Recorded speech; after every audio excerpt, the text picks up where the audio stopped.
মাসের সে খোরাক এবং পাথর নিয়ে থাকে। রমজান ইমানদারের জন্য একটা গাইডলাইন। আল্লাহ পাক রমজানকে দিয়েছে ইমানদারের জন্য একটা রূপরেখা। আল্লাহ পাক বললেন যে ইমানদার বান্দা, তোমাদেরকে আমি একটা রূপরেখা দিলাম, একটা গাইডলাইন আমি তোমাকে দিয়ে দিলাম। বাকি 11 মাস তুমি কিভাবে চলবা, কোন পথ অবলম্বন করবা, কিভাবে তোমার নামাজ হবে, কিভাবে তোমার পুরো দিন চলবা, তোমাকে আমি এই গাইডলাইন দিয়ে দিলাম। বাকি 11 মাসের পাথর আমি তোমাকে দিয়ে দিলাম।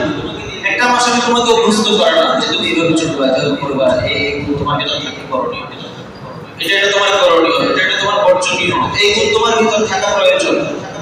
আল্লাহ দিয়ে দিলেন। সেই সামান্য কিছু গুণ নিয়ে আজকে আমরা আলোচনা করব। রমজান আমাদের জন্য কি রেখে দিয়েছে, কি কি আমাদের করণীয় ছিল, সেই সামান্য কিছু নিয়ে আমরা আজকে আলোচনা করব। এবং শাওয়াল মাসের ফজিলত কি, করণীয় কি, সেটা নিয়ে আমরা আপনাদের কিছু আলোচনা করব ইনশাআল্লাহ। এক নম্বর, রমজানে যে বৈশিষ্ট্য এবং গুণাবলীগুলো আমরা অর্জন করতে পেরেছি, এক নম্বর যে গুণ বৈশিষ্ট্য সেটা হলো সবর বা ধৈর্য ধারণ। এই সবর এবং ধৈর্য ধারণ মুমিনের জন্য, ইমানদারের জন্য অন্যতম বড় একটা বৈশিষ্ট্য, ইমানদারের অন্যতম একটা করণীয় কাজ।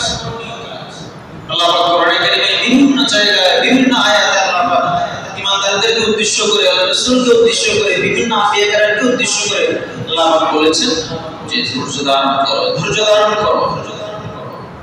ফাসবির সাবরান জামিলা ইয়া আইয়ুহাল্লাযীনা আমানু ইসবিরু ওয়া সাবিরু ওয়া রাবিতু।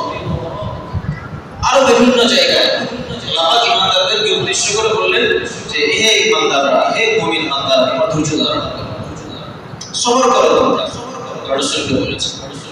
তাহলে এই সবর, ধৈর্য ধারণ ইমানদারের অন্যতম একটা বড় বৈশিষ্ট্য।